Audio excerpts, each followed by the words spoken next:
Hi, Diane here, and with principle number three of the 47 principles of financial fitness that I've taken from this book by Chris Brady and Orrin Woodward, leading lifestyle coaches who can help you gain financial and personal lifestyle success. I'm going through each of them as I learn them, and I'm sharing them with you. I am on the journey of going through and studying all 47 principles, and I want to share them with you. And this is number three, and this is a not real good one. It is the message of live within your means. Always, no exceptions, period. Follow a good budget. We have been brought up in a society of instant gratification. Go ahead and spend, it'll come in later, put it on a credit card, you can finance it. Oh, don't worry about the payments are only X a month. Of course you can afford it. No, you can't afford it unless you can pay cash for things you can't really afford it, unless they're absolute necessities. If you have a medical bill, if somebody is ill, then you may want to go into debt. But we have got to learn to create a budget, which we all know we should, but nobody does. Have you looked at a budget in the last year? Do you have a weekly, monthly budget? Have you written down everything you spend? Have you looked through your credit card bills? I did. Whoa. So I went through and I listed every time I get a credit card bill, I go through and I look, for example, at all my subscriptions. Like, I don't need Netflix. That's $13. I'm going to change my phone service and save $50 a month. I just changed my cable because I was paying too much for cable and internet. So you have to learn to have a budget, know what your income is, know what your true expenses are, write down a budget and live with it. And boy, is that painful. We know we should do it and we don't. One of the great things about this series is it comes with a workbook, and in this workbook you're supposed to be writing down these things. You're supposed to be looking at your cash flow and what your debts are and what your income is, and learning how to manage them so that you can create a budget, and then you fill it in. And it's not just about learning to budget, but implementing it. We heard about, of course, everybody knows you have to have a budget. We always talk, but do you do? Do you have one? Do you look at it? If not, sit down right now and make an Excel spreadsheet, or do it by hand, however you want to do it, and look it through your checkbooks and look through your bank account statements and look at what your monthly income is, available cash after taxes, what hits the bank. Okay, and I want you to write down what that income is. And then I want you on the other column to write down your expenses.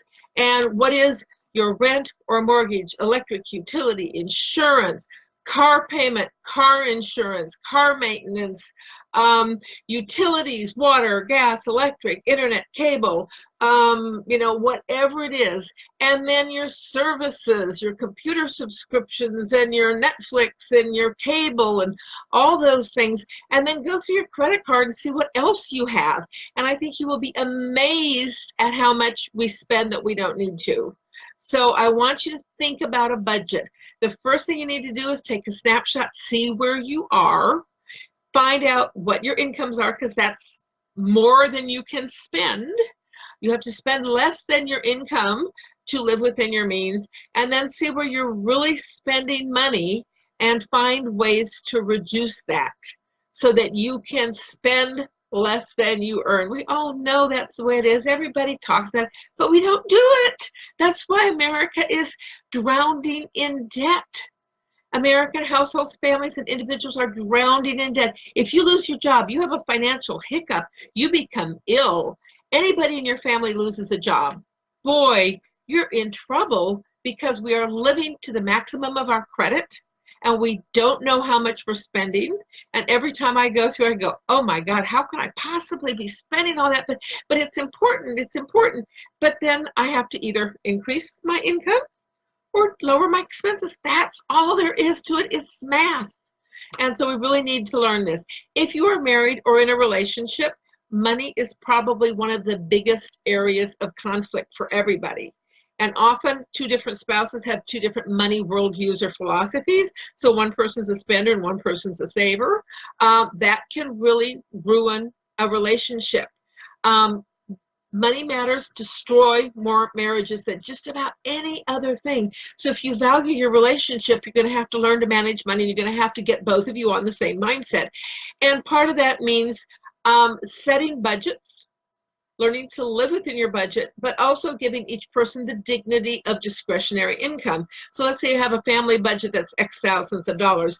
The husband and the wife should each have an amount that you agree to, equal amounts, that you can spend how you wish. If the guy wants to do video games, the lady wants manicures, don't complain about it, because that's their discretionary income.